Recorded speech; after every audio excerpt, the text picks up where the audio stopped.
Tsunami 21ஆம் ஆண்டு நினைவு தினம் நாகை மாவட்டம் வேதாரண்யத்தை அடுத்த ஆறுகாட்டுத்துறை கடற்கரையில் அனுசரிக்கப்பட்டது. சுனாமியில் உயிரிழந்தவர்களுக்கு முன்னாள் அமைச்சர் OS மணியன் பால் ஊற்றி மலர் தூவி அஞ்சலி செலுத்தினார். இதுகுறித்து கூடுதல் விவரங்களோடு இணைகிறார் எமது செய்தியாளர் ராம் குமாரதாசன்.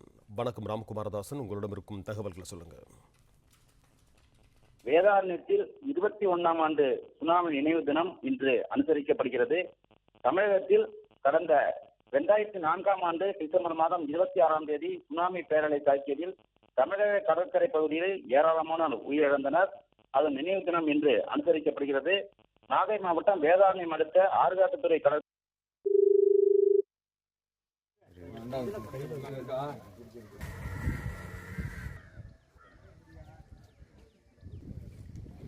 நன்றி ராம் குமாரதாசன், உங்க தகவல்களுக்கு.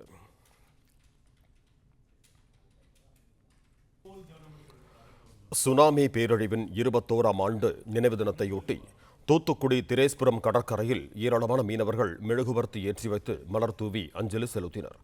கூடுதல் விவரங்களோடு இணைகிறார் எமது செய்தியாளர் ஷேக் மதார். வணக்கம் ஷேக் மதார், உங்களிடம் இருக்கும் தகவல்களை சொல்லுங்க. வணக்கம். சுனாமி பேரலையின் 21ஆம் ஆண்டு நினைவு தினத்தை முன்னிட்டு தூத்துக்குடி திரேஸ்புரம் கடல் பகுதியில் உள்ள மீனவர்கள் மெழுகுவர்த்தி ஏந்தியும் மலர் தூவியும் இன்று அஞ்சலி செலுத்தினர்.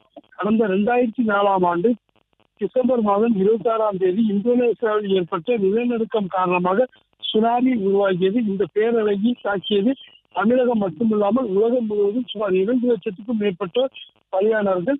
மேலும் கடற்கரை பகுதியில் உள்ள மீனவர்கள் மற்றும் பொதுமக்கள் தங்கள் வாழ்வாதாரத்தை இழந்தனர். இந்த சுனாமி பேரலை தாக்கி உயிரிழந்தவர்களின் 21ஆம் ஆண்டு நினைவு தினம் இன்று அனுசரிக்கப்படுகிறது. இதைத் தொடர்ந்து தூத்துக்குடி திரேஸ்புரத்தில் உள்ள மீனவர்கள் இந்த சுனாமி பேரலையில் இறந்தவர்களுக்கு அஞ்சலி செலுத்தும் வகையில் சிறுவர்கள் முதல் பெரியவர்கள் வரை மெழுகுவர்த்தி ஏந்தி மலர் தூவியும் அஞ்சலி செலுத்தினர்.